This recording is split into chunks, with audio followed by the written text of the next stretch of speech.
그날 밤 72세 노인은 30년 만에 다시 키보드를 잡았습니다.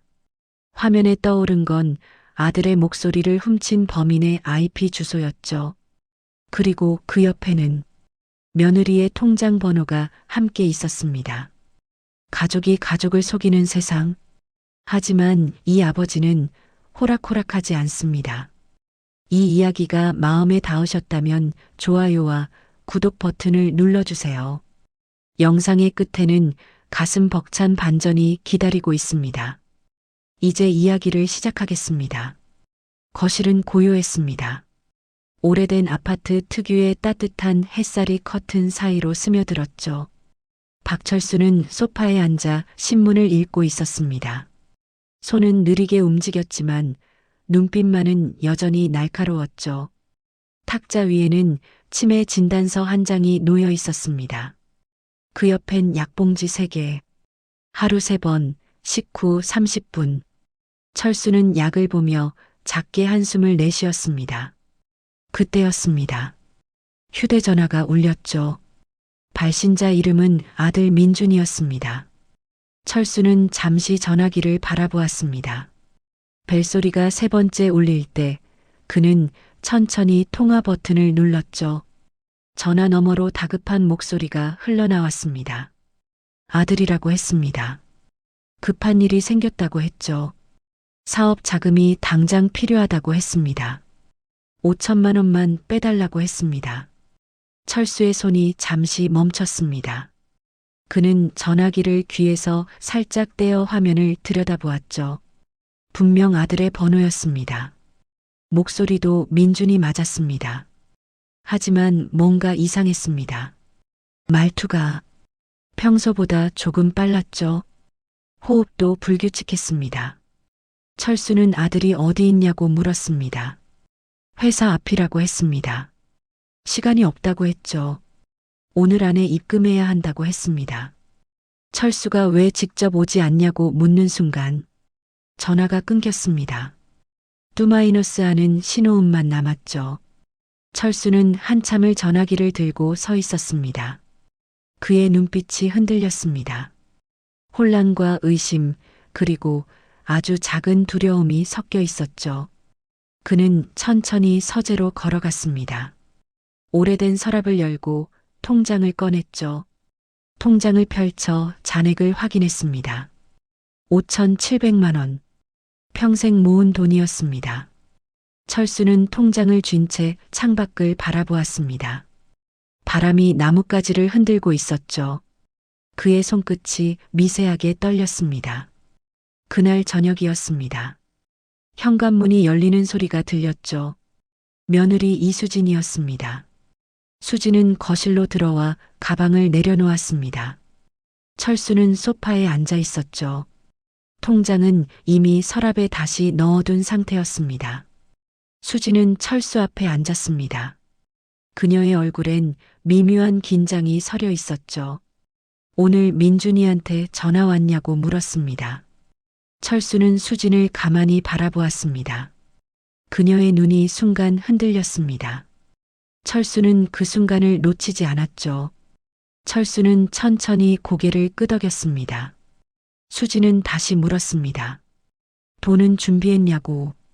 철수는 대답 대신 천천히 고개만 끄덕였습니다. 수진은 안도한 듯 한숨을 내쉬었죠. 내일 자신이 받아가겠다고 했습니다. 민준에게 전해주겠다고 했습니다. 철수는 아무 말 없이 고개만 끄덕였습니다. 수진은 자리에서 일어나 현관으로 향했죠. 문이 닫혔습니다. 거실은 다시 고요해졌습니다. 철수는 한참을 그 자리에 앉아 있었습니다. 그러다 천천히 고개를 들었죠. 그의 눈빛은 더 이상 혼란스럽지 않았습니다. 날카롭고 차갑고 단단했습니다. 그는 자리에서 일어나 서재로 걸어갔습니다. 구석에 놓인 낡은 노트북을 꺼냈죠. 먼지를 털어내고 전원을 켰습니다. 화면이 켜졌습니다. 부팅 소리가 작게 울렸죠. 철수의 손가락이 키보드 위에 올려졌습니다. 30년 만이었습니다. 하지만 그의 손은 전혀 낯설지 않았죠. 타자 소리가 어둠 속에서 울려 퍼지기 시작했습니다. 아침 햇살이 은행 로비를 밝게 비추고 있었습니다. 철수는 은행 문을 밀고 들어섰죠. 손에는 낡은 가죽 서류 가방이 들려 있었습니다. 대기 번호표를 뽑았습니다. 47번. 앞에 대기 중인 사람은 12명이었죠. 철수는 플라스틱 의자에 앉았습니다. 주변을 둘러보았습니다. 젊은 엄마가 아이를 달래고 있었고 중년 남성은 서류를 들여다보고 있었죠. 모두 평범한 일상이었습니다. 하지만 철수의 마음은 평범하지 않았습니다. 어젯밤 노트북으로 확인한 것들이 머릿속을 맴돌았죠. 통화 기록, IP 주소, 그리고 의심. 전광판의 번호가 바뀌었습니다. 47번. 철수의 차례였습니다. 창구로 걸어가는 그의 발걸음은 느렸습니다. 하지만 흔들리지 않았죠. 창구 직원은 30대 중반쯤 되어 보이는 여성이었습니다. 단정한 유니폼에 친절한 미소를 짓고 있었죠. 철수는 통장과 신분증을 내밀었습니다. 5천만 원을 인출하고 싶다고 말했습니다. 직원의 손이 잠시 멈췄습니다. 그녀는 통장을 받아들고 컴퓨터 화면을 확인했죠. 잔액을 보더니 고개를 들었습니다. 고액 인출이라며 조심스럽게 용도를 물었습니다. 철수는 잠시 침묵했습니다. 그러다 천천히 입을 열었죠.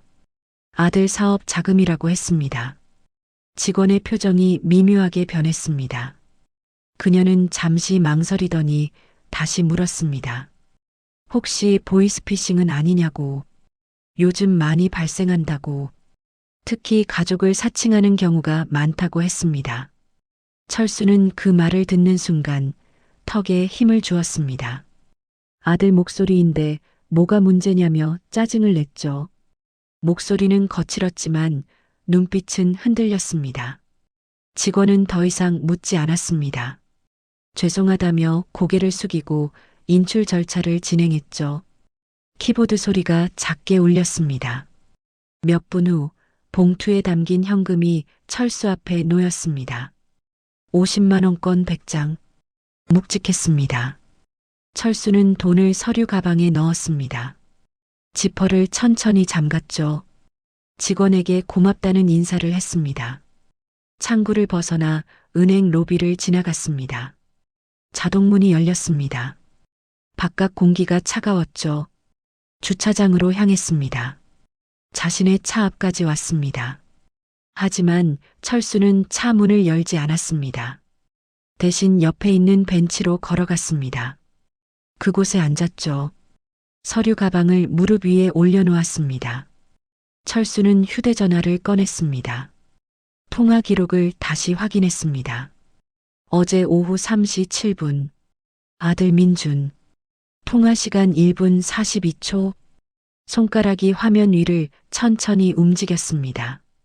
그러다 멈췄죠. 발신 번호. 분명 아들의 번호였습니다. 하지만 뭔가 이상했습니다. 철수는 전화 설정 메뉴로 들어갔습니다. 통화 상세 정보를 확인했죠. 인터넷 전화. VIP. 그 문자가 작게 표시되어 있었습니다. 철수의 눈빛이 변했습니다. 아들은 인터넷 전화를 쓰지 않았습니다. 늘 일반 휴대전화로만 연락했죠. 철수는 천천히 일어났습니다. 주차장을 가로질러 차로 향했습니다. 이번엔 주저하지 않았죠. 차 문을 열고 운전석에 앉았습니다. 서류 가방을 조수석에 내려놓았습니다. 시동을 걸었습니다. 하지만 기어를 넣지 않았습니다. 대신 백미러를 응시했죠. 그 속에 비친 자신의 얼굴을 오래 바라보았습니다. 72세. 치매 초기. 은퇴한 지 30년. 하지만 그의 눈빛은 30년 전 그대로였습니다. 국가정보원 사이버팀. 초대 요원. 박철수. 그는 기어를 넣었습니다. 천천히 엑셀을 밟았죠. 차가 주차장을 빠져나갔습니다. 집으로 향하는 길. 철수는 라디오를 켜지 않았습니다. 창문도 열지 않았죠. 오직 핸들만 단단히 쥐고 있었습니다. 20분 후 아파트 지하 주차장에 도착했습니다. 차에서 내렸습니다. 서류 가방을 들고 엘리베이터로 향했죠. 12층. 복도를 지나 현관문 앞에 섰습니다. 열쇠를 꺼내 문을 열었습니다. 거실은 조용했습니다. 아침 그대로였죠. 철수는 서류 가방을 소파에 내려놓지 않았습니다. 대신 곧장 서재로 향했습니다. 어젯밤 켜두었던 노트북. 화면은 꺼져 있었지만 전원은 켜져 있었습니다. 철수는 의자에 앉았습니다. 마우스를 움직였습니다. 화면이 다시 켜졌죠. 검은 바탕에 초록색 글자들이 빼곡히 적혀 있었습니다. 코드였습니다. 추적 프로그램. 철수의 손가락이 다시 키보드 위에 올려졌습니다. 타자 소리가 울리기 시작했죠. 이번엔 더 빨랐습니다. 더 정확했습니다. 30년의 공백 따위 아무것도 아니었습니다. 거실의 불은 꺼져 있었습니다. 서재에서만 희미한 빛이 새어나왔죠. 노트북 화면에 푸른빛이었습니다. 철수는 의자에 앉은 채 움직이지 않았습니다. 벌써 6시간째였죠. 저녁도 거른 채 화면만 응시하고 있었습니다. 화면에는 복잡한 코드들이 흘러갔습니다. 숫자와 문자의 조합, IP 주소, 서버 경로, 암호화된 데이터. 철수의 손가락이 쉬지 않고 움직였습니다. 타자 소리만이 고요한 밤을 깨뜨렸죠. 프로그램이 돌아가기 시작했습니다. 어제 걸려온 전화, 그 발신 번호를 역추적하는 중이었습니다. 화면에 진행률이 표시됩니다. 45%, 62%, 79%. 철수는 눈을 깜빡이지 않았습니다. 화면을 뚫어지게 바라보았죠. 93%, 98%, 100%. 딸각. 추적 완료. 화면에 결과가 떴습니다. 발신지 해외 서버 경유. 국가 필리핀 마닐라. 통신 방식 VoIP 인터넷 전화. 프로토콜 SIP. 철수의 눈빛이 차갑게 가라앉았습니다. 일반 전화가 아니었습니다. 인터넷을 통한 변조 전화였죠. 그는 다시 키보드를 두드렸습니다. 이번엔 음성 파일을 분석하는 프로그램을 실행했습니다. 어제 통화 내용이 자동 녹음되어 있었죠. 파일을 열었습니다. 아들의 목소리가 스피커에서 흘러나왔습니다. 아버지, 저예요. 급한 일이 생겼어요. 철수는 재생 버튼을 눌렀습니다. 프로그램이 음성을 분석하기 시작했습니다. 파형이 화면에 그려졌습니다. 주파수, 높이, 떨림, 호흡 패턴.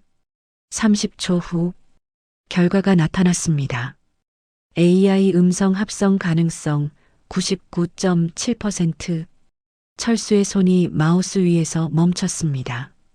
그리고 천천히 떨리기 시작했죠. 가짜였습니다. 아들의 목소리가 아니었습니다. 누군가 아들의 목소리를 훔쳐 만든 것이었습니다. 철수는 의자에 등을 기댔습니다. 천장을 올려다보았죠. 깊은 한숨이 나왔습니다. 분노였습니다. 배신감이었습니다. 하지만 동시에 안도이기도 했습니다. 아들이 아니었습니다. 민주는 그런 짓을 하지 않았습니다.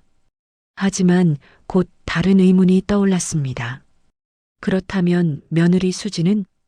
철수는 다시 자세를 바로 했습니다. 키보드를 두드렸습니다. 은행 계좌 추적 프로그램을 실행했죠. 며느리의 통장 번호를 입력했습니다. 최근 3개월간의 거래 내역을 조회했습니다. 화면에 거래 내역이 쏟아져 나왔습니다. 입금, 출금, 이체. 철수는 눈을 가늘게 떴습니다.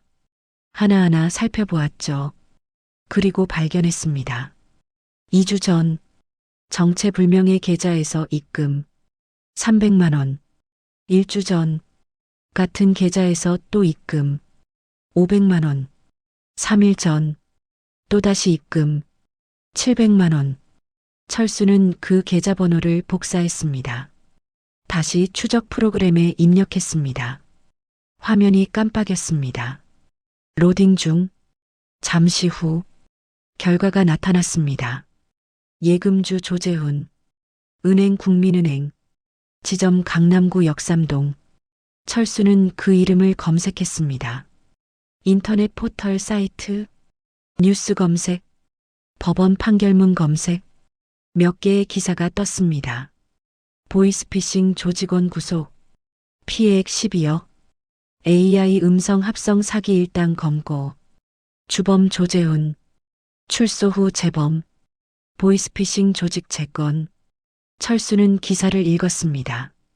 조재훈, 38세, 전문 보이스피싱 조직의 기술 담당, AI 음성 합성 전문가, 작년에 출소했습니다. 3년형을 마치고 그리고 다시 범행을 시작했죠. 철수는 주먹을 쥐었습니다. 책상을 3번 두드렸습니다. 소리가 서재에 울렸죠. 그는 다시 화면으로 돌아왔습니다. 며느리 수진의 계좌 내역을 다시 살펴보았습니다. 입금만 있었습니다. 출금은 없었죠. 수진은 그 돈을 쓰지 않았습니다. 철수는 눈을 감았습니다. 깊이 생각했습니다. 수진도 피해자일 수 있습니다. 협박당했을 수도 있죠. 아니면 공범일 수도 있습니다. 아직 판단할 수 없었습니다. 더 많은 증거가 필요했습니다. 철수는 눈을 떴습니다. 시계를 보았습니다. 새벽 1시 23분. 밤은 깊었지만 그의 작업은 끝나지 않았습니다. 다시 키보드를 두드렸습니다. 조재훈의 휴대전화 번호를 추적했습니다. 통화 기록을 해킹했습니다. 불법이었습니다. 하지만 철수는 멈추지 않았죠. 30년 전 그는 국가를 위해 이 일을 했습니다. 지금은 자신을 위해 하고 있었습니다. 화면에 통화 기록이 떴습니다. 조재훈이 최근 통화한 번호들, 낯선 번호들이 대부분이었습니다. 하지만 그중 하나, 철수는 그 번호를 알아봤습니다. 며느리 수진의 번호였습니다. 통화 시간, 어제 오후 2시 30분. 철수에게 전화가 오기 30분 전이었습니다. 철수의 눈빛이 어두워졌습니다. 수진은 알고 있었습니다. 전화가 올 것을, 가짜 전화가 올 것을. 그래서 저녁에 찾아온 것이었습니다. 돈을 준비했냐고 물으러. 철수는 천천히 숨을 내쉬었습니다. 분노가 치밀어 올랐지만 참았습니다. 냉정함을 유지해야 했죠. 그는 마지막 작업에 들어갔습니다. 조재훈의 위치 추적. 휴대전화 GPS 신호를 역추적했습니다. 시간이 걸렸습니다. 보안이 강했죠. 하지만 철수는 포기하지 않았습니다. 하나씩 뚫어갔습니다. 방화벽, 암호화, 프록시 서버. 30분 후 드디어 위치가 잡혔습니다. 서울시 강남구 역삼동 한 오피스텔 건물 7층. 철수는 그 주소를 메모장에 적었습니다. 그리고 화면을 캡처했죠. 모든 증거를 저장했습니다. 마우스를 천천히 내려놓았습니다. 의자에 등을 기댔습니다. 창밖은 어두웠습니다. 하지만 동쪽 하늘이 조금씩 밝아오고 있었죠. 새벽이 오고 있었습니다. 철수는 노트북을 닫지 않았습니다. 대신 새 창을 열었습니다. 이메일 작성 화면이었습니다. 받는 사람 사이버 범죄 신고센터. 제목 보이스피싱 조직 제보. 철수는 키보드를 두드리기 시작했습니다. 하지만 이번엔 천천히, 신중하게, 익명으로 보낼 것이었습니다. 하지만 충분한 정보를 담을 것이었죠. 메일을 다 작성했습니다. 증거 파일들을 첨부했습니다. 그리고 전송 버튼에 커서를 가져갔습니다. 하지만 클릭하지 않았습니다. 잠시 생각했습니다. 이대로 경찰에 맡기는 게 맞는가? 아니면 직접 나서야 하는가? 철수는 창밖을 바라보았습니다. 밝아오는 하늘을. 그리고 결정했습니다. 전송 버튼을 눌렀습니다. 메일이 발송되었습니다. 하지만 철수의 작업은 끝나지 않았습니다. 이제 시작일 뿐이었죠. 그는 의자에서 일어났습니다. 서재 문을 열고 거실로 나왔습니다. 소파에 놓인 서류 가방. 그 안에 5천만 원. 철수는 가방을 집어들고 다시 서재로 돌아왔습니다. 책장 뒤 비밀 금고를 열었습니다. 돈을 그 안에 넣었죠. 금고를 닫았습니다. 자물쇠를 잠갔습니다. 이제 아무도 이 돈을 가져갈 수 없었습니다. 철수는 시계를 다시 보았습니다. 새벽 3시 10분. 잠을 자야 했습니다. 하지만 잠이 오지 않았죠. 대신 소파에 누웠습니다. 천장을 바라보았습니다. 머릿속에는 여러 생각이 스쳐갔습니다. 아들, 며느리, 사기꾼, 돈, 가족, 그리고 신뢰. 철수는 눈을 감았습니다. 하지만 잠들지 않았습니다. 그저 기다릴 뿐이었습니다. 다음 날을, 다음 수를. 초인종이 울렸습니다. 철수는 거실 소파에 앉아 있었죠. 노트북을 무릎 위에 올려놓은 채였습니다. 초인종이 다시 울렸습니다. 철수는 천천히 일어났습니다. 인터폰 화면을 확인했습니다. 낯선 사람이었습니다. 30대 초반으로 보이는 여성. 단정한 정장 차림이었죠. 철수는 인터폰 버튼을 눌렀습니다. 누구냐고 물었습니다. 화면 속 여성이 신분증을 들어 보였습니다. 경찰이었습니다. 서울지방경찰청 사이버수사대. 형사 한지우. 철수의 눈빛이 순간 흔들렸습니다. 하지만 곧 평온함을 되찾았죠. 현관문을 열었습니다. 지우가 공손하게 인사했습니다. 철수는 아무 말 없이 고개만 끄덕였습니다. 거실로 안내했습니다. 지우는 주변을 둘러보며 들어왔죠. 평범한 노인의 집처럼 보였습니다. 하지만 서재 쪽에서 희미하게 들리는 노트북 펜 소리. 그것을 지우는 놓치지 않았습니다.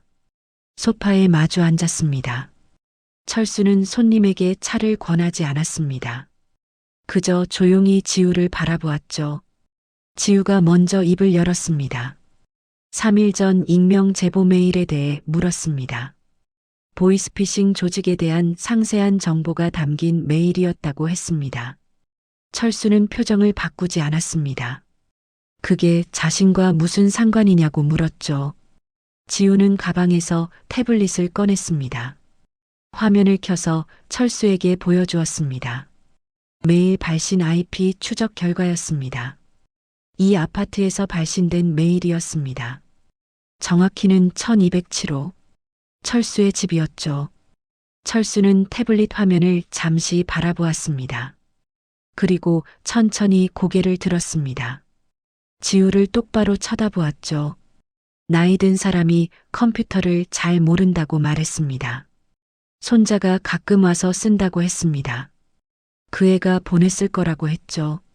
지우는 미소를 지었습니다. 하지만 눈빛은 날카로웠습니다. 태블릿을 한 번 더 조작했습니다. 다른 화면을 보여주었습니다. 오래된 인사 기록이었습니다.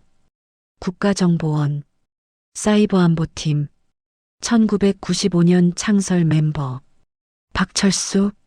철수의 표정이 굳었습니다. 지우가 조용히 말했습니다.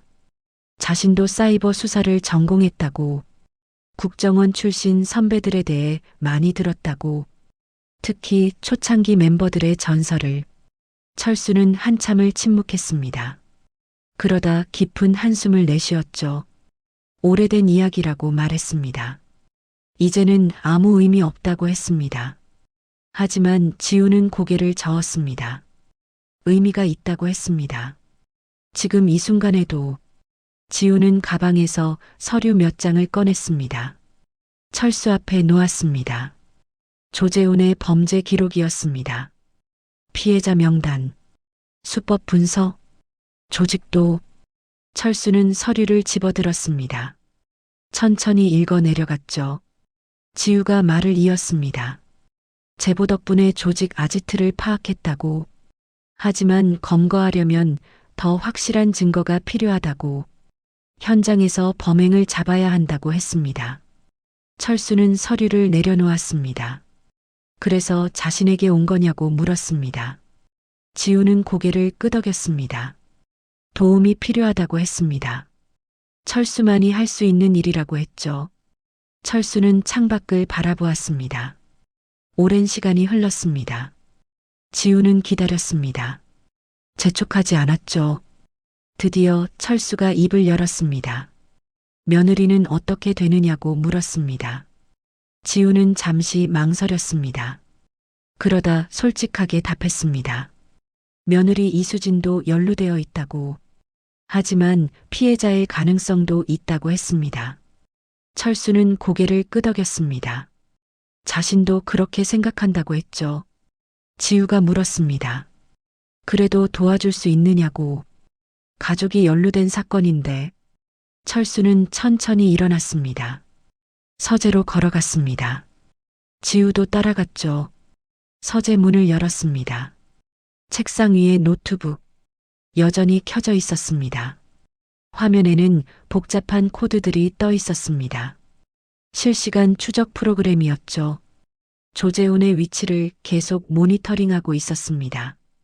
지우는 화면을 보고 눈을 크게 떴습니다. 놀라움과 존경이 섞인 표정이었죠. 철수가 의자에 앉았습니다. 지우에게도 앉으라고 손짓했습니다. 지우는 철수 옆에 서서 화면을 바라보았습니다. 철수가 키보드를 두드렸습니다. 새 창이 열렸습니다. 조재훈의 통화 기록이었습니다.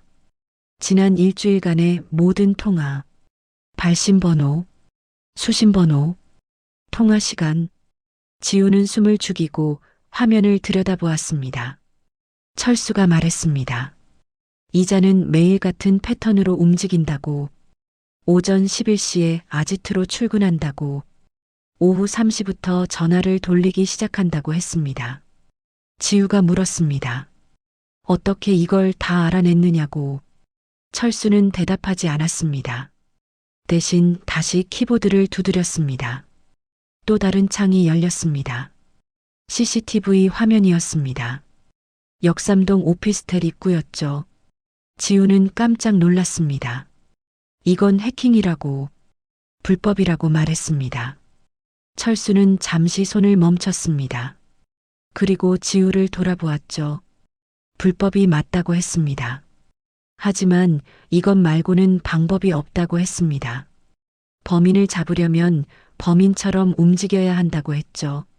지우는 입술을 깨물었습니다. 고민하는 표정이었습니다. 철수가 다시 말했습니다. 원하지 않으면 돌아가도 된다고. 자신이 혼자 할 수 있다고. 하지만 경찰의 협조가 있으면 더 확실하다고 했습니다. 지우는 한참을 생각했습니다. 그러다 천천히 고개를 끄덕였습니다. 협조하겠다고 했습니다. 하지만 조건이 있다고 했죠. 최종 검거는 합법적으로 해야 한다고. 증거도 법정에서 쓸 수 있는 것이어야 한다고 했습니다. 철수는 미소를 지었습니다. 30년 만에 처음 짓는 미소였죠. 알았다고 했습니다. 자신은 길만 열어주겠다고. 나머지는 경찰이 하라고 했습니다. 지우도 미소를 지었습니다. 두 사람은 다시 화면을 바라보았습니다. 철수가 말했습니다. 내일 오전 11시에 다시 오라고. 작전을 시작하자고 했습니다. 지우는 고개를 끄덕였습니다. 알았다고 했습니다. 자리에서 일어났습니다. 명함을 하나 꺼내 책상 위에 놓았습니다. 언제든 연락하라고 했죠. 철수는 명함을 집어들었습니다. 한지우 형사. 전화번호가 적혀 있었습니다. 지우가 서재를 나섰습니다. 현관으로 향했죠. 철수도 따라갔습니다. 현관문 앞에서 지우가 돌아섰습니다. 감사하다고 했습니다. 선배님 덕분에 큰 사건을 해결할 수 있을 것 같다고 했습니다. 철수는 손을 저었습니다. 자신은 그저 개인적인 일을 할 뿐이라고. 범인이 자신의 가족을 노렸으니까. 지우는 고개를 숙여 인사했습니다. 내일 보자고 했습니다. 문이 닫혔습니다. 철수는 한참을 문 앞에 서 있었습니다. 그러다 천천히 거실로 돌아왔습니다. 소파에 앉았습니다. 핸드폰을 꺼냈습니다. 며느리 수진의 번호가 화면에 떠 있었습니다. 저장된 지 5년이 넘은 번호였죠. 철수는 통화 버튼에 손가락을 가져갔습니다. 하지만 누르지 않았습니다. 대신 문자 메시지를 열었습니다. 천천히 글자를 입력했습니다. 수진아, 내일 저녁 집에 오너라. 할 이야기가 있다. 전송 버튼을 눌렀습니다. 메시지가 발송되었습니다. 철수는 핸드폰을 내려놓았습니다. 창밖을 바라보았습니다. 구름이 천천히 흘러가고 있었습니다. 내일이면 모든 게 시작될 것이었습니다. 진실을 향한 마지막 수순. 철수는 눈을 감았습니다. 깊게 숨을 들이마셨습니다. 그리고 천천히 내쉬었습니다. 준비는 끝났습니다. 이제 기다릴 일만 남았습니다. 노트북 화면이 여러 개로 분할되어 있었습니다. 왼쪽에는 코드창, 오른쪽에는 지도, 아래쪽에는 실시간 채팅창이 떠 있었죠. 철수와 지우는 일주일째 함께 작업하고 있었습니다. 매일 아침 10시 지우가 찾아왔습니다. 그리고 밤 11시까지 함께 화면을 들여다보았죠. 오늘도 마찬가지였습니다. 지우는 철수 옆에 의자를 놓고 앉아 있었습니다. 노트를 펼쳐놓고 메모를 하고 있었죠. 철수가 키보드를 두드렸습니다. 조재훈의 서버에 접속하는 중이었습니다. 보안 장벽을 하나씩 뚫어가고 있었죠. 첫 번째 방화벽, 통과. 두 번째 암호화 계층, 우회. 세 번째 프록시 서버, 돌파. 마침내 서버 내부로 진입했습니다. 화면에 폴더 목록이 나타났습니다. 수십 개의 파일들이 보였죠. 철수는 하나씩 열어보기 시작했습니다. 첫 번째 파일, 피해자 명단이었습니다. 이름, 나이, 주소, 전화번호, 그리고 예상 자산 규모. 지우는 숨을 죽였습니다. 명단에는 50명이 넘는 이름이 있었습니다. 대부분 60대 이상 노인들이었죠. 두 번째 파일, 송금 기록이었습니다. 누가 언제 얼마를 보냈는지, 어느 계좌로 입금되었는지, 총액을 계산했습니다. 12억 7천만 원. 지우는 주먹을 쥐었습니다. 분노가 치밀어 올랐죠. 철수는 계속해서 파일을 열었습니다. 세 번째 파일, 음성 샘플 모음이었습니다. 피해자 가족들의 목소리를 녹음한 것들이었죠. 철수는 하나를 재생했습니다. 누군가의 아들 목소리였습니다. 어머니, 저예요. AI로 합성하기 위한 원본 샘플이었습니다. 네 번째 파일을 열었습니다. 그리고 철수의 손이 멈췄습니다. 파일명 이수진 거래네요. 철수는 마우스 커서를 그 위에 올려놓았습니다. 클릭하지 않았습니다. 망설였죠. 지우가 조심스럽게 물었습니다. 열어보시겠냐고. 철수는 한참을 그대로 있었습니다. 그러다 천천히 고개를 끄덕였습니다. 파일이 열렸습니다. 화면에 수진의 통장 거래 내역이 나타났습니다. 조재훈이 수집한 자료였죠. 하지만 내용은 철수가 예상한 것과 달랐습니다. 입금 내역만 있었습니다. 출금은 단 한 건도 없었습니다. 2주 전 300만 원 입금, 1주 전 500만 원 입금, 3일 전 700만 원 입금, 총 1,500만 원. 그리고 그 아래 메모가 있었습니다. 이수진 마이너스 협박 성공. 남편 빚 문제로 약점 잡음. 시아버지 계좌 정보 제공받음. 추가 협조 중. 철수는 화면을 뚫어지게 바라보았습니다. 협박. 약점. 남편 빚. 수지는 공범이 아니었습니다. 피해자였습니다. 철수는 천천히 숨을 내쉬었습니다. 지우가 말했습니다. 며느리분도 당한 거라고. 조재훈이 빚 문제를 알아내서 협박한 거라고. 철수는 고개를 끄덕였습니다. 알고 있다고 했습니다. 이미 짐작하고 있었다고 했죠. 하지만 확인하고 싶었습니다. 확실히 알고 싶었습니다. 지우는 더 이상 말하지 않았습니다. 철수는 다시 키보드를 두드렸습니다. 다른 파일들을 계속 확인했습니다. 조직도가 나왔습니다. 조재훈을 중심으로 5명의 조직원, 역할 분담이 명확했습니다. 기술 담당 조재훈, 전화 담당 2명, 자금 세탁 담당 1명, 정보 수집 담당 1명, 체계적인 조직이었습니다. 철수는 이 모든 파일을 복사했습니다. USB에 저장했습니다. 증거로 쓸 수 있었습니다. 지우가 물었습니다. 이제 어떻게 할 거냐고. 철수는 시계를 보았습니다. 오전 11시 30분. 조재훈이 아지트로 출근할 시간이라고 했습니다. 확인해 보자고 했죠. CCTV 화면을 열었습니다. 역삼동 오피스텔 입구. 11시 42분. 검은색 차량 한 대가 지하 주차장으로 들어갔습니다. 철수가 차량 번호를 확인했습니다. 조재훈의 차가 맞았습니다. 5분 후 엘리베이터에서 내리는 남성이 포착되었습니다. 7층 조재훈이었습니다. 철수는 화면을 지우에게 보여주었습니다. 지우는 휴대전화를 꺼냈습니다. 상사에게 보고해야 한다고 했습니다. 철수는 잠깐만 기다리라고 했습니다. 확실한 증거를 잡아야 한다고, 범행 현장을 잡아야 한다고 했죠. 지우는 고개를 끄덕였습니다. 오피스텔 7층 705. 간판도 없는 평범한 사무실이었습니다. 하지만 안은 달랐습니다. 컴퓨터 10대가 나란히 놓여 있었습니다. 헤드셋을 낀 조직원들이 전화를 걸고 있었죠. 조재훈은 가장 안쪽 책상에 앉아 있었습니다. 노트북 3대를 동시에 사용하고 있었습니다. 옆에 있는 조직원이 보고했습니다. 오늘 오전에 3건 성공했다고, 총 4천만 원을 받아냈다고. 조재훈은 만족스럽게 고개를 끄덕였습니다. 그리고 다음 타겟 명단을 펼쳤습니다. 강남구 노인들 리스트였습니다.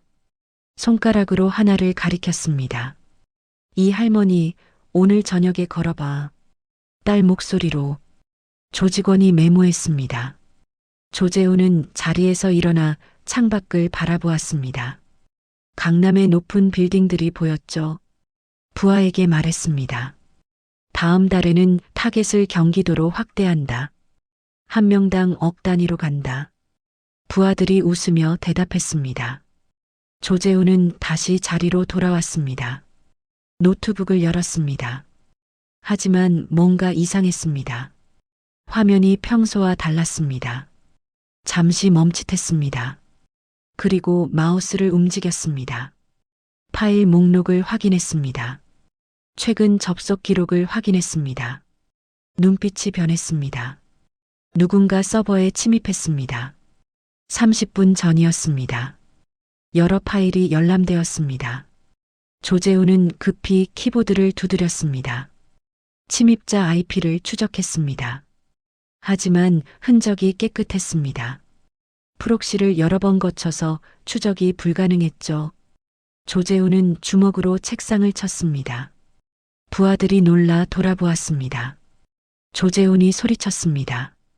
당장 서버 백업하고 자료 전부 옮겨. 부하들이 황급히 움직이기 시작했습니다. 조재훈은 휴대전화를 꺼냈습니다. 누군가에게 전화를 걸었습니다. 형님, 문제 생겼습니다. 누군가 우리 서버 해킹했어요. 전화 너머로 거친 목소리가 들렸습니다. 당장 현장 정리하고 빠져. 조재훈은 전화를 끊었습니다. 얼굴이 굳어 있었습니다. 철수는 화면을 보며 미소를 지었습니다.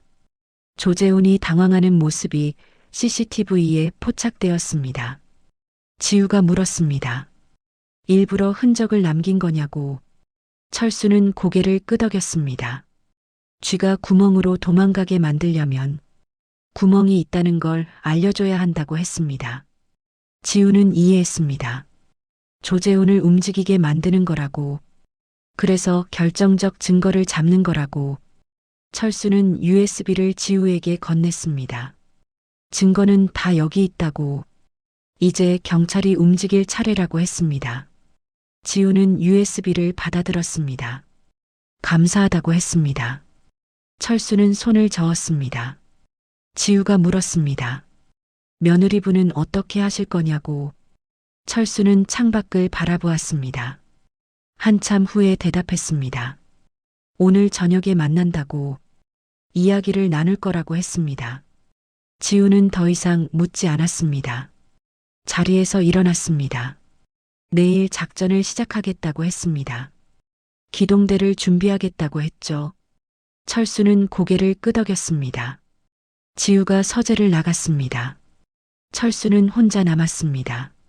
화면을 다시 바라보았습니다. 조재훈의 아지트, 조직원들이 분주하게 움직이고 있었습니다. 철수는 조용히 중얼거렸습니다. 내일이면 끝이다. 그리고 노트북을 닫았습니다. 시계를 보았습니다. 오후 5시, 수진이 올 시간이었습니다. 철수는 자리에서 일어났습니다. 거실로 나갔습니다. 테이블을 정리했습니다. 차를 준비했습니다. 그리고 소파에 앉아 기다렸습니다. 30분 후 초인종이 울렸습니다. 역삼동 오피스텔 주변은 평소와 다름없이 조용했습니다.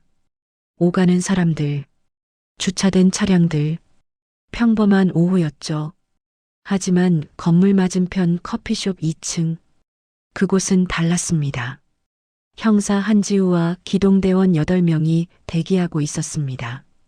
창가 자리에서 오피스텔을 감시하고 있었죠. 지우는 무전기를 들고 있었습니다. 본청과 연결된 상태였습니다.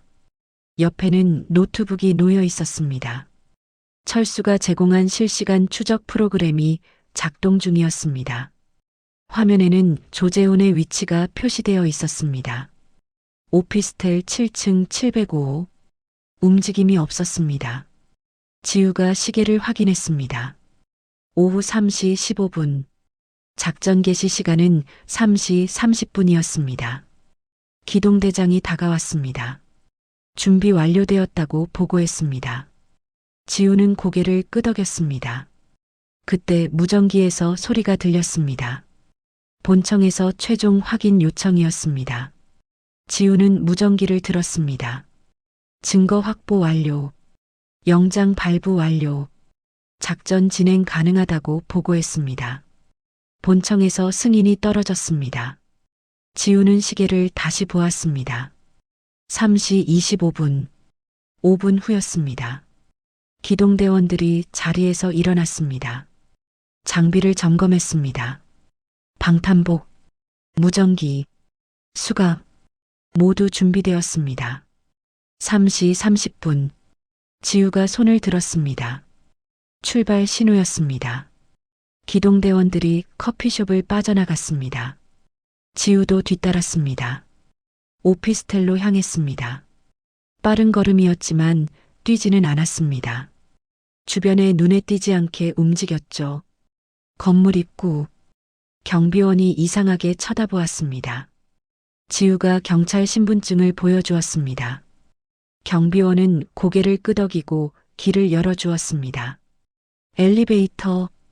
한 번에 4명씩 탔습니다. 7층 버튼을 눌렀습니다. 엘리베이터가 천천히 올라갔습니다. 기동대원들은 아무 말이 없었습니다. 긴장감만 흘렀죠. 딩. 7층 도착. 문이 열렸습니다. 복도는 조용했습니다. 705호는 복도 끝에 있었습니다. 지우가 앞장섰습니다. 기동대원들이 뒤따랐습니다. 발소리를 최소화했습니다. 카펫이 깔린 복도였지만 조심했죠. 705 앞. 지우는 문에 귀를 댔습니다. 안에서 소리가 들렸습니다. 키보드 소리, 대화 소리, 사람들이 있었습니다. 지우는 기동대장에게 신호를 보냈습니다. 준비하라는 신호였습니다. 기동대원 2명이 문 앞에 섰습니다. 파쇄 공구를 준비했습니다. 지우가 카운트다운을 시작했습니다. 손가락으로 3, 2, 1, 쾅! 문이 부서졌습니다. 기동대원들이 돌입했습니다. 경찰이다. 움직이지 마. 사무실 안이 순식간에 아수라장이 되었습니다. 조재훈은 자리에서 벌떡 일어났습니다. 다른 조직원들도 당황했습니다. 한 명이 창문으로 달려갔습니다. 하지만 기동대원이 붙잡았습니다. 조재훈은 노트북을 닫으려 했습니다. 하지만 지우가 더 빨랐습니다. 노트북을 빼앗았습니다. 조재훈, 보이스피싱 및 사기 혐의로 긴급 체포한다. 조재훈은 저항하지 않았습니다. 그저 차갑게 웃었죠. 증거가 있어요? 지우는 USB를 꺼내 보여주었습니다. 당신 서버에서 가져온 거다. 피해자 명단, 송금 기록, 음성 샘플 다 있어. 조재훈의 얼굴이 굳었습니다. 기동대원이 수갑을 채웠습니다. 나머지 조직원 4명도 모두 체포되었습니다. 지우는 사무실을 둘러보았습니다. 컴퓨터들, 서류들, 증거투성이었습니다. 감식팀이 도착해서 압수수색을 시작했습니다. 조재훈은 끌려나가면서 지우를 쳐다보았습니다. 누가 우리 서버를 해킹한 거죠? 지우는 대답하지 않았습니다. 그저 미소만 지었습니다. 조재훈은 엘리베이터에 실렸습니다. 거실 테이블에는 2잔의 차가 놓여 있었습니다. 하나는 식었습니다. 다른 하나는 아직 김이 났죠. 철수는 소파에 앉아 있었습니다. 맞은편에는 며느리 수진이 있었습니다. 수진은 고개를 숙이고 있었습니다. 한참 동안 아무 말이 없었죠. 철수가 먼저 입을 열었습니다. 차라도 마시라고 했습니다. 수진은 고개를 저었습니다. 목이 메어서 넘어가지 않을 것 같다고 했습니다. 철수는 자신의 차를 한 모금 마셨습니다. 컵을 내려놓았습니다. 알고 있다고 말했습니다. 수진이 당한 것도, 협박받은 것도, 어쩔 수 없었던 것도, 수진의 눈에서 눈물이 떨어졌습니다. 죄송하다고 했습니다. 정말 죄송하다고 했습니다. 하지만 어떻게 할 수가 없었다고 했죠. 남편 민준의 빚, 3억 원, 사업 실패로 생긴 빚이었습니다. 채권자들이 매일 전화했습니다. 집 앞까지 찾아왔습니다. 가족을 협박했습니다. 그때 조재훈이 나타났습니다. 도와주겠다고 했습니다. 대신 조건이 있다고 했죠. 시아버지 정보를 달라고, 통장 번호를 달라고, 전화번호를 달라고. 수지는 거부했습니다. 하지만 조재훈은 말했습니다. 거부하면 민준을 죽이겠다고. 수지는 무너졌습니다. 정보를 넘겼습니다. 그리고 그 대가로 돈을 받았습니다. 하지만 쓸 수 없었습니다. 통장에 그냥 두었습니다. 만질 수가 없었죠. 철수는 조용히 들었습니다. 말을 자르지 않았습니다. 수진이 다 말했습니다. 그리고 다시 고개를 숙였습니다. 철수는 한참을 침묵했습니다. 그러다 물었습니다. 민주는 알고 있었냐고. 수진은 고개를 저었습니다. 남편은 모른다고. 절대 말할 수 없었다고 했습니다. 철수는 다시 물었습니다. 그럼 왜 그날 저녁 집에 왔냐고. 돈을 가지러 온 거 아니냐고. 수진은 고개를 들었습니다. 눈물 범벅인 얼굴로 철수를 바라보았습니다. 막으려고 왔다고 했습니다. 조재훈에게 전화가 오면 받지 말라고 말하려고. 하지만 용기가 없었다고. 결국 아무 말도 못했다고 철수는 수진을 바라보았습니다. 긴 시간이었습니다. 그러다 천천히 고개를 끄덕였습니다. 믿는다고 했습니다. 수진이 나쁜 사람이 아니라는 걸 안다고, 다만 약했을 뿐이라고. 수진은 눈물을 닦았습니다. 감사하다고 했습니다. 하지만 철수는 손을 들어 말을 막았습니다. 믿기는 하지만 용서는 다른 문제라고 했습니다. 수진의 얼굴이 굳었습니다. 철수는 테이블 서랍을 열었습니다. 서류 한 장을 꺼냈습니다. 수진 앞에 놓았습니다. 경찰 조사 통지서였습니다. 이수진 앞으로 온 것이었습니다. 수진은 서류를 보고 손을 떨었습니다. 철수가 말했습니다. 경찰이 곧 연락할 거라고, 조사를 받아야 한다고. 하지만 협박 피해자로 진술하면 처벌은 가볍거나 없을 거라고. 수진은 서류를 쥐었습니다. 알았다고 했습니다. 조사에 성실히 임하겠다고 했습니다. 철수는 고개를 끄덕였습니다. 그리고 마지막으로 물었습니다. 민주는 어디 있냐고. 수진은 대답했습니다. 회사에 있다고. 야근 중이라고. 철수는 한숨을 쉬었습니다. 민준에게 전화하라고 했습니다. 아버지가 만나자고 한다고. 지금 당장 오라고. 수진은 휴대전화를 꺼냈습니다. 떨리는 손으로 민준에게 전화를 걸었습니다. 통화음이 울렸습니다. 한 번, 두 번, 세 번. 민준이 받았습니다. 수진은 떨리는 목소리로 말했습니다. 아버님이 지금 당장 오라고 하신다고. 전화 너머로 민준의 목소리가 들렸습니다. 무슨 일이냐고. 수진은 모른다고 했습니다. 그냥 빨리 오라고. 민준은 알았다고 했습니다. 30분 안에 가겠다고. 전화가 끊겼습니다. 수진은 철수를 바라보았습니다. 철수는 자리에서 일어났습니다. 서재로 들어갔습니다. 잠시 후 서류 봉투를 들고 나왔습니다. 수진 앞에 놓았습니다. 수진이 물었습니다. 이게 뭐냐고. 철수는 대답했습니다. 민준 빚정리 서류라고. 채권자들과 합의했다고. 이제 독촉 전화는 오지 않을 거라고. 수진은 눈이 커졌습니다. 믿을 수 없다는 표정이었습니다. 어떻게 했냐고 물었습니다. 철수는 앉으며 말했습니다. 돈으로 해결했다고. 5천만 원이면 충분했다고. 수진은 입을 막았습니다. 눈물이 다시 흘렀습니다. 아버님, 이라고 중얼거렸습니다. 철수는 손을 저었습니다. 이건 수진을 위한 게 아니라고 했습니다. 민준을 위한 것도 아니라고. 그저 가족이 더 이상 무너지지 않기를 바라는 마음이라고. 수진은 고개를 숙였습니다. 감사하다고. 정말 감사하다고 했습니다. 철수는 대답하지 않았습니다. 거실은 다시 조용해졌습니다. 30분 후 현관문이 열렸습니다. 아들 민준이 들어왔습니다. 경찰서 복도는 차가웠습니다. 형광등 불빛이 하얗게 내려앉아 있었죠. 조사실 문이 열렸습니다. 이수진이 나왔습니다. 얼굴이 창백했습니다.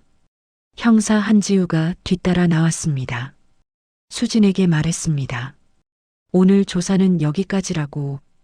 다음 주에 한 번 더 오면 된다고. 수진은 고개를 숙여 인사했습니다. 알았다고 했습니다. 지우는 수진을 복도 끝까지 배웅했습니다. 엘리베이터 앞에서 멈췄죠. 조심스럽게 물었습니다. 시아버님은 어떠시냐고. 수진은 잠시 망설였습니다. 그러다 대답했습니다. 말씀이 없으시다고. 며칠째 거의 대화가 없다고. 지우는 고개를 끄덕였습니다. 이해한다고 했습니다. 엘리베이터가 도착했습니다. 수진은 안으로 들어갔습니다. 문이 닫히기 전 지우가 말했습니다. 시아버님께 안부 전해달라고. 곧 찾아뵙겠다고. 수진은 고개를 끄덕였습니다. 문이 닫혔습니다. 지우는 한참을 그 자리에 서 있었습니다. 그러다 다시 조사실로 돌아갔습니다. 책상 위에는 조사 기록이 쌓여 있었습니다.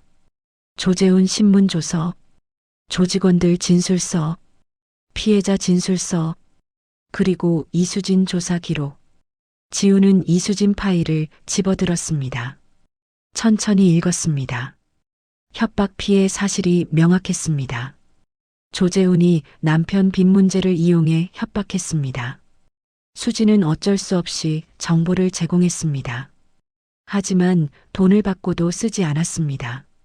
검사와 협의한 결과 수진은 기소유예 처분을 받을 예정이었습니다. 지우는 파일을 내려놓았습니다. 한숨을 쉬었습니다. 그래도 가족에게는 상처가 남았습니다. 특히 박철수에게. 지우는 휴대전화를 꺼냈습니다. 철수의 번호를 눌렀습니다. 통화음이 울렸습니다. 한참 만에 철수가 받았습니다. 지우는 인사를 건넸습니다. 며느리분 조사 끝났다고 전했습니다. 기소유예 예정이라고 했습니다. 철수는 짧게 대답했습니다.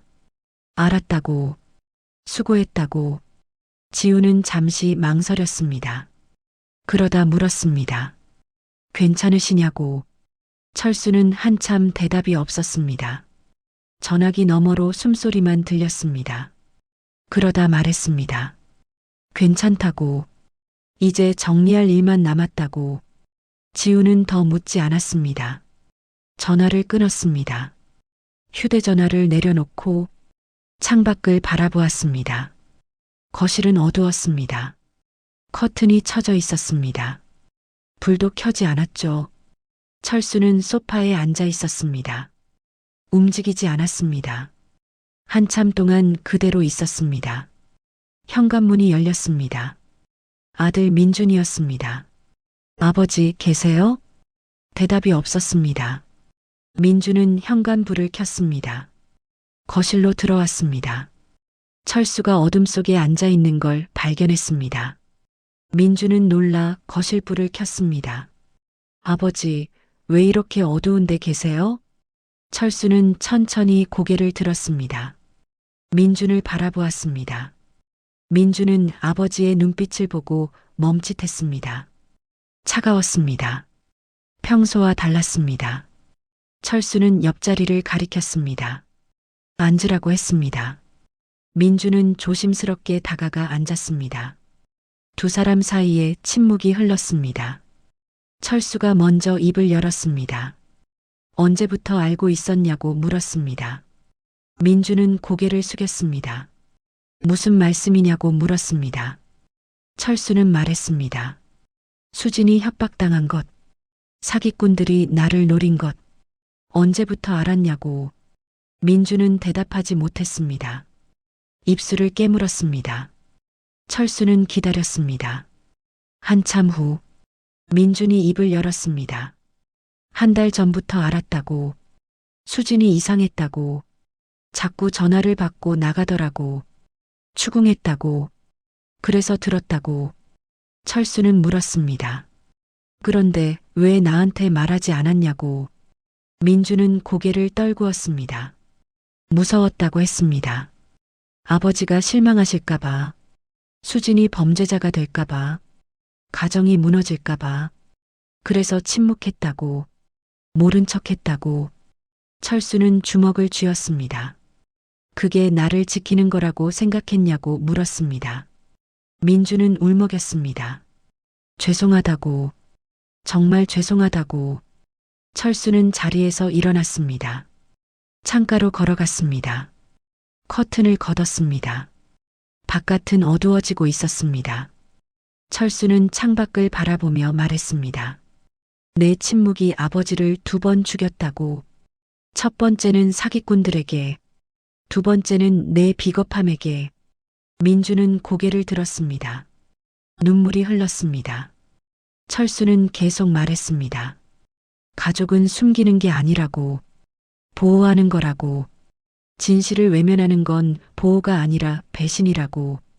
민준은 소파에서 일어났습니다. 아버지에게 다가갔습니다. 용서해달라고 했습니다. 다시는 그러지 않겠다고. 철수는 돌아보지 않았습니다. 용서는 시간이 필요하다고 말했습니다. 지금은 아니라고. 민주는 멈췄습니다. 철수는 서재로 향했습니다. 민준을 뒤로 한 채 서재 문이 닫혔습니다. 민주는 거실에 혼자 남았습니다. 무너져 내렸습니다. 바닥에 주저앉았습니다. 눈물이 멈추지 않았습니다. 서재 안. 철수는 책상에 앉아 있었습니다. 노트북 화면을 켜두었습니다. 하지만 아무것도 하지 않았습니다. 그저 화면만 바라보고 있었습니다. 노크 소리가 들렸습니다. 들어오라고 하지 않았습니다. 문이 조심스럽게 열렸습니다. 민준이었습니다. 눈이 빨갛게 부어 있었습니다. 민준은 문가에 서서 말했습니다. 아버지, 저 떠나겠습니다. 철수는 고개를 들었습니다. 민준이 계속 말했습니다. 한동안 아버지 얼굴 보지 않겠습니다. 제가 반성할 시간이 필요합니다. 아버지께도 제가 없는 게 나을 것 같습니다. 철수는 아무 말이 없었습니다. 민준은 고개를 숙였습니다. 그리고 돌아섰습니다. 철수가 불렀습니다. 민준아. 민준이 멈췄습니다. 돌아보지 않았습니다. 철수가 말했습니다. 떠나는 건 내 마음이다. 하지만 한 가지만 기억해라. 민준은 귀를 기울였습니다. 아버지는 내가 잘못한 걸 미워하는 게 아니다.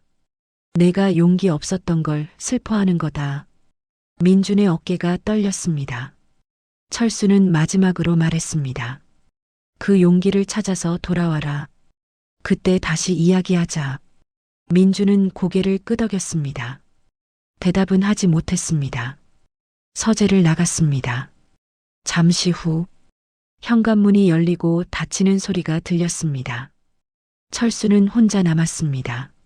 노트북을 닫았습니다. 불을 껐습니다. 어둠 속에 앉아 있었습니다. 눈을 감았습니다. 깊은 한숨이 나왔습니다. 철수는 일찍 일어났습니다. 평소보다 2시간 일찍이었습니다. 샤워를 했습니다. 단정하게 옷을 입었습니다. 거울을 보았습니다. 72세 노인이 있었습니다. 하지만 눈빛은 흔들리지 않았습니다.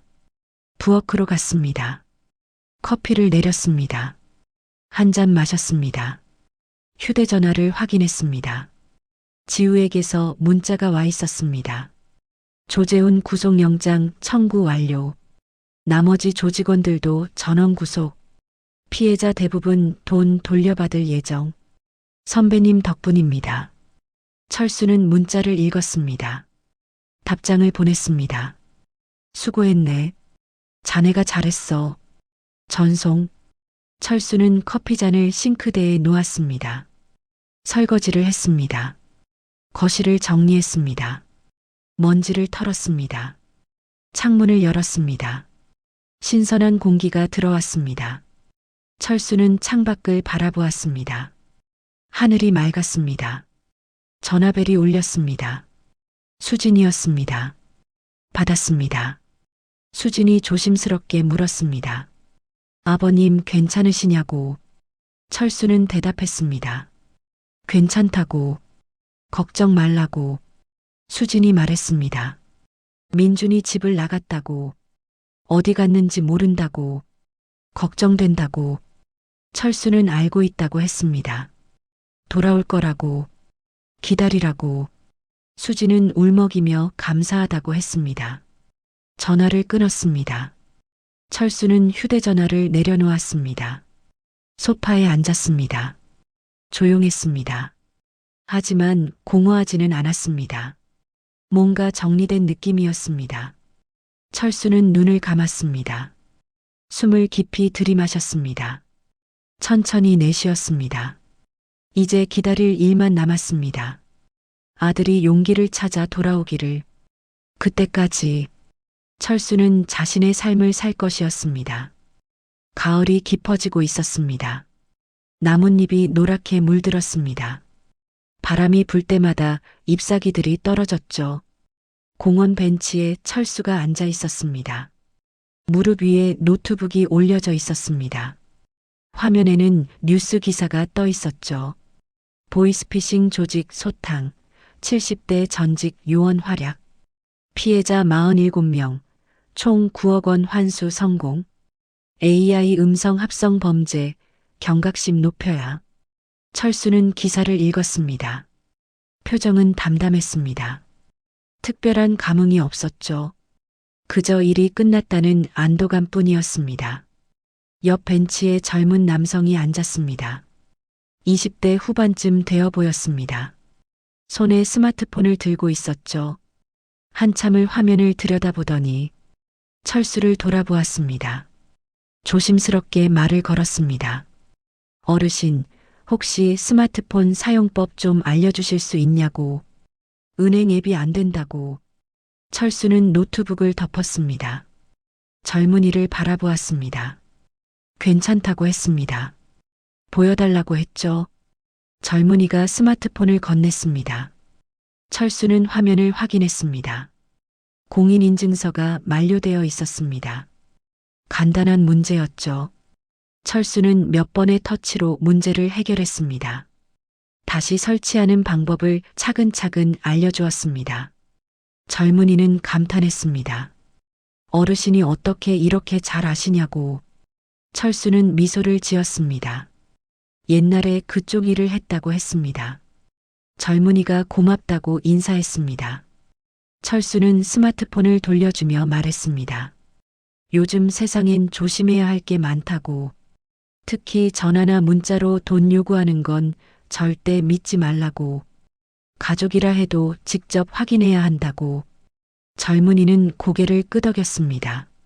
명심하겠다고 했습니다. 벤치에서 일어나 떠났습니다. 철수는 다시 혼자 남았습니다. 노트북을 다시 열었습니다. 하지만 뉴스창을 닫았습니다. 대신 이메일을 확인했습니다. 지우에게서 메일이 와 있었습니다. 철수 선배님께 덕분에 추가 피해자 12명을 더 구했습니다. 조재훈과 조직원들은 모두 구속 상태입니다. 1심 선고는 다음 달입니다. 선배님께 직접 인사드리고 싶은데 시간 괜찮으시면 연락 주세요. 식사라도 대접하고 싶습니다. 감사합니다. 한지우 드림. 철수는 메일을 읽었습니다. 답장을 쓰기 시작했습니다. 지우 형사, 잘했네. 식사는 괜찮아. 자네가 잘 마무리했으니 그걸로 충분해. 다만 한 가지만 부탁하네. 이런 범죄가 다시 일어나지 않도록 계속 힘써주게. 박철수. 전송 버튼을 눌렀습니다. 메일이 발송되었습니다. 철수는 노트북을 덮었습니다. 휴대전화를 꺼냈습니다. 문자함을 열었습니다. 아들 민준에게서 온 문자가 있었습니다. 일주일 전에 온 것이었습니다. 아버지, 저 지방으로 내려왔습니다. 친구 회사에서 일하면서 다시 시작하려 합니다. 매일 반성하고 있습니다. 언젠가 용기를 갖고 돌아가겠습니다. 건강하세요. 철수는 문자를 다시 읽었습니다. 답장은 보내지 않았습니다. 아직 때가 아니었습니다. 하지만 삭제하지도 않았습니다. 그저 보관해 두었습니다. 며느리 수진에게서도 문자가 와 있었습니다. 어제 온 것이었습니다. 아버님, 경찰 조사 다 끝났습니다. 기소유예 처분 받았습니다. 빚도 정리되어서 이제 편안합니다. 모두 아버님 덕분입니다. 이번 주말에 찾아뵙겠습니다. 철수는 답장을 보냈습니다. 알았다. 조심히 오너라. 전송. 철수는 휴대전화를 주머니에 넣었습니다. 벤치에서 일어났습니다. 공원 산책로를 따라 천천히 걸었습니다. 낙엽이 발밑에서 바스락거렸습니다. 멀리 놀이터가 보였습니다. 아이들이 뛰어놀고 있었습니다. 웃음소리가 들렸죠. 철수는 걸음을 멈추고 그 모습을 바라보았습니다. 한 아이가 넘어졌습니다. 울음을 터뜨렸습니다. 엄마가 달려가 아이를 일으켜 세웠습니다. 무릎을 털어주었습니다. 괜찮다고 달랬습니다. 아이는 눈물을 닦고 다시 뛰어갔습니다. 철수는 그 장면을 보며 생각했습니다. 가족이란 그런 것이라고. 넘어지면 일으켜 세워주는 것. 하지만 대신 걸어줄 수는 없는 것. 스스로 일어서야 하는 것. 철수는 다시 걸었습니다. 공원 출구로 향했습니다. 나가는 길에 벤치가 하나 더 있었습니다. 한 노부부가 앉아 있었습니다. 손을 잡고 있었습니다. 말없이 서로를 바라보고 있었죠. 철수는 그들을 스쳐 지나갔습니다. 공원을 빠져나왔습니다. 거리로 나왔습니다. 사람들이 오가고 있었습니다. 모두 바쁜 일상 속에 있었죠. 철수는 천천히 집으로 향했습니다. 20분 후 아파트에 도착했습니다. 엘리베이터를 타고 12층으로 올라갔습니다. 현관문을 열었습니다. 집안은 조용했습니다. 하지만 쓸쓸하지 않았습니다. 철수는 신발을 벗었습니다. 거실로 들어갔습니다. 소파에 앉지 않았습니다. 대신 서재로 갔습니다. 책상 앞에 앉았습니다. 노트북을 켰습니다. 화면이 켜졌습니다. 이메일을 다시 확인했습니다. 새 메일이 하나 와 있었습니다. 발신자 국가정보원 동문회. 제목 사이버안보팀 창설 30주년 기념행사 안내. 철수는 메일을 열었습니다. 다음 달에 기념행사가 있다고 했습니다. 초창기 멤버들을 초대한다고 했습니다. 참석 여부를 회신해달라고 했죠. 철수는 잠시 생각했습니다. 그러다 답장을 썼습니다. 참석하겠습니다. 전송. 노트북을 닫았습니다. 자리에서 일어났습니다. 창문을 열었습니다. 바람이 들어왔습니다. 시원했습니다. 철수는 창밖을 바라보았습니다. 도시가 펼쳐져 있었습니다. 수많은 사람들이 살아가는 곳. 그중 어딘가에 아들이 있었습니다. 다시 시작하려 애쓰고 있었습니다. 며느리는 상처를 치유하고 있었습니다. 새로운 삶을 준비하고 있었습니다. 그리고 철수 자신, 72세 노인, 치매 진단을 받은 은퇴자. 하지만 여전히 살아 있었습니다. 여전히 할 일이 있었습니다.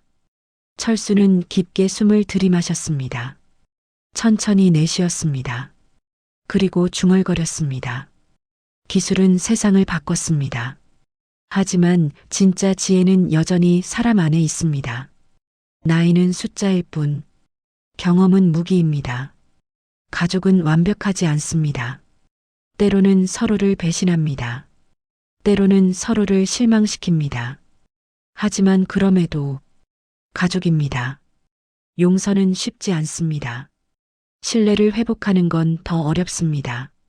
하지만 불가능하지는 않습니다. 시간이 필요할 뿐입니다. 그리고 용기가. 박철수는 기다릴 것입니다.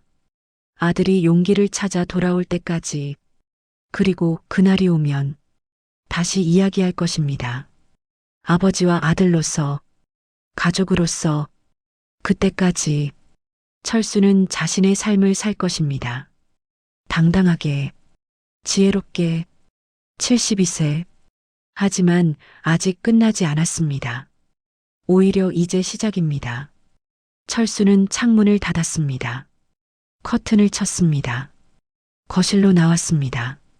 부엌으로 갔습니다. 냉장고를 열었습니다. 저녁 식사를 준비하기 시작했습니다. 혼자였지만 외롭지 않았습니다. 라디오를 켰습니다. 음악이 흘러나왔습니다. 철수는 리듬에 맞춰 몸을 흔들었습니다. 아주 조금. 미소가 번졌습니다. 삶은 계속됩니다. 이 이야기는 실화를 바탕으로 재구성되었습니다. 보이스피싱 피해는 계속 증가하고 있습니다. 특히 AI 음성 합성 기술을 이용한 사기가 급증하고 있습니다. 가족이나 지인이 전화나 문자로 돈을 요구하면 반드시 직접 통화로 확인하세요. 당신의 지혜가 가족을 지킵니다. 이 이야기가 여러분의 마음에 닿았다면 좋아요와 구독 부탁드립니다. 다음 이야기에서 또 만나요.